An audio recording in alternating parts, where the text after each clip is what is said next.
మనిషి జీవితం ఎంత గలీజ్ అంటే అవసరం ఉన్నన్ని రోజులే నీతో బాగుండేది అని మీలో ఎంతమంది రియలైజ్ అయ్యారు? అవ్వకపోతే చూడండి.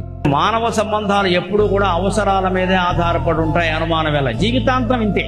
100 ఏళ్లు బతికినా ఇంతే. భగవంతుడు ఆయుర్దాయం ఇచ్చి 200 ఏళ్లు బతికినా అంతే.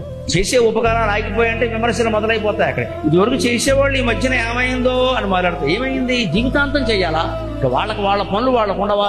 లోకం ఎలా ఉంటుంది అంటే మనం ఉపకారాలు చేస్తూ ఫలితాలు ఇచ్చినంతకాలం ఒకలా ఉంటుంది. ఆ ఫలితాలు ఆగిపోతే ఇంకోలా ఉంటుంది. మీరు బయటికి చెప్పినా చెప్పకపోయినా ఒక మనిషి నిజ స్వరూపం ఇదే. అందుకే నీ కోసం, నీ వాళ్ళ కోసం బతుకు, నీ చుట్టుపక్కల ఉన్న వాళ్ళ కోసం కాదు.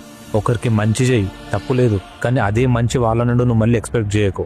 నువ్వు చేసిన కర్మ మంచి కర్మ అయితే అది నీకు ఏదో ఒక విధంగా నీ దగ్గరకు చేరుతుంది. దాని ఫలితం నువ్వు పొందుతావు. మీలో ఎవరికైనా నిజంగానే ఇలాంటి కర్మ సిద్ధాంతాల గురించి తెలుసుకోవాలని ఉంటే మన పురాణాల నుండి వచ్చిన కర్మ సిద్ధాంతం యొక్క బుక్ మీకు సజెస్ట్ చేస్తాను. మీకు ఆ బుక్ కావాలి అనుకుంటే మై బుక్ అని కామెంట్ చేయండి, నేను మీకు లింక్ పంపిస్తాను.